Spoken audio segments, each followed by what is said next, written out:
Bonjour Michel. Salut André. Puis comment ça se passe ici au Centre d'action bénévole Gascon-Percé? Ça bouge. Parce qu'on essaie, tant bien que mal, de sortir un peu de l'esprit COVID. Là. Tu sais que tout se fait par des rencontres Zoom. On veut reprendre contact avec notre monde. Les contacts humains, c'est important. On a fait une activité avec nos bénévoles. On a vu comment ces gens-là étaient heureux de se revoir. Fait que notre emphase est beaucoup là-dessus en ce moment, de trouver des nouvelles façons de faire, des nouveaux services pour que les gens puissent se revoir. Ça, c'est vraiment important. Et quels sont les services qui restent en fonction ici? On a toujours notre popote roulante qui est là depuis 35 ans. C'est des repas chauds qui sont servis à des personnes qui ont certaines pertes d'autonomie. Il y a l'accompagnement transport. On accompagne des gens à leurs rendez-vous médicaux, soit à l'hôpital, à la clinique. Bref, on les accompagne. Il y a les plats givrés. Ça, c'est des plats qui sont faits par un traiteur. Puis là, c'est un petit peu nouveau ce qui se passe parce qu'il y a un comptoir maintenant de récupération alimentaire qui est à Grande-Rivière. Il y a eu beaucoup de travail qui a été mis là-dessus.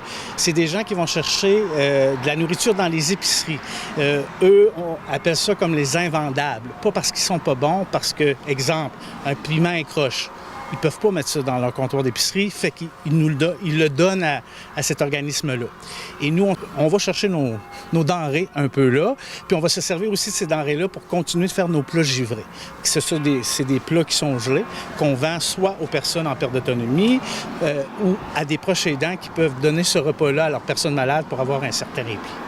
Grosso modo, c'est à peu près ça. Là. Puis il y a bien sûr le dépannage alimentaire, le dépannage qui vient en aide à des gens qui ont des difficultés financières. C'est à peu près 2 à 3 jours qu'on peut bien se nourrir avec ça. Il y a les services pour les proches aidants que moi je fais.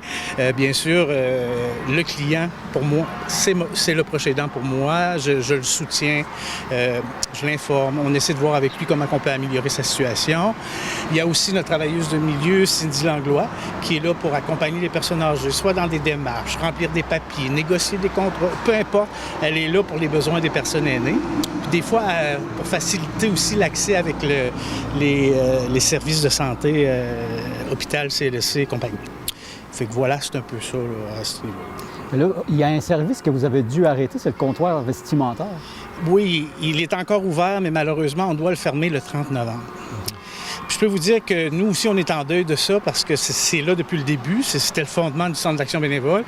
Puis avec le temps, c'est difficile de maintenir ce service-là. Puis bon, M. COVID, on ne peut pas faire autrement qu'en parler de ce COVID-là. Il est partout dans nos choses. A fait en sorte que, le comptoir a été fermé pendant un bout, on n'avait pas le choix. Les habitudes de consommation ont changé. Les gens ont davantage magasiné sur le net. Et là, maintenant, les gens vendent leurs vêtements sur Internet. Fait que nous, ce qu'on reçoit depuis un bout, c'est pas toujours adéquat. Mais il faut dire que pendant 35 ans, on a reçu des perles, puis on veut remercier les gens qui nous ont amené des beaux vêtements, tout ça. C'est vraiment important, ça a été majeur. Mais en ce moment, on se retrouve avec un surplus de vêtements à gérer qui, à 80 n'est plus adéquat. Ce qui veut dire que ça nécessite beaucoup de ressources humaines. Sors du sac, regarde, ou remets dans le sac, mets dans le bac à vidange. Plus qu'il y en a dans le bac à vidange, plus de voyages, donc plus de sous. Fait que c'est rendu... Le comptoir, dans le fond, il n'a jamais été... on n'a jamais fait de sous avec ça, c'était pas le but, il était déficitaire et c'était correct. Mais là, maintenant, c'est rendu un petit peu trop. C'est compliqué à gérer. Puis, c'est plus les personnes nécessairement qui sont dans le besoin qui viennent acheter des vêtements. Fait qu'on s'est dit... OK, le constat, c'est qu'on ferme le comptoir, mais toute cette énergie-là qu'on mettait dans ce comptoir-là, on va s'en servir maintenant. Les locaux aussi, il y a d'autres choses qui vont renaître de tout ça. Cette énergie-là, on va essayer de faire quelque chose de constructif avec ça pour aller cibler des besoins qui sont encore plus pertinents et collés à la réalité d'aujourd'hui. D'accord. Voilà. Et en terminant, qu'est-ce que ça serait un centre d'action bénévole sans bénévoles? Avez-vous des besoins particuliers? Rien. Les bénévoles, c'est vraiment notre matière de base. Hein? Bien sûr qu'on est toujours en recrutement, mais on est quand même chanceux, ça va bien ici. On s'informe un peu ailleurs au Québec, puis parce qu'il y a des centres d'action bénévole qui ont complètement fermé pendant quelques mois. Fait que c'est plus difficile de reprendre la roue avec nos bénévoles, mais ici, on a continué, mais on en a toujours besoin. particulièrement, nos besoins là, en ce moment, c'est au niveau de l'accompagnement médical. Puis c'est rare qu'on fait ça, mais je vais cibler des petites municipalités. Newport, Pabot Mills, Sainte-Thérèse. C'est à peu près ça là, où on en a besoin, mais somme toute, ça va très bien. Puis nos bénévoles, on leur fait attention. Puis comme on dit toujours, la philosophie ici, le bénévole, c'est le boss. Il choisit, bon, selon nos besoins, ce qu'on peut lui offrir, ce qu'il veut faire, quand il veut le faire, et au nombre de fois où il veut le faire. Puis si on l'appelle, est-ce que tu pourrais faire un accompagnement de transport, puis il nous dit, je peux pas, mais regarde, pas besoin de justifier ici. Vous pouvez pas de problème, on vous rappelle une prochaine fois.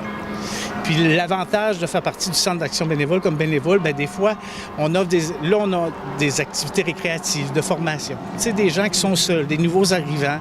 C'est une belle opportunité, des fois, de rencontrer des gens, d'agrandir son réseau social.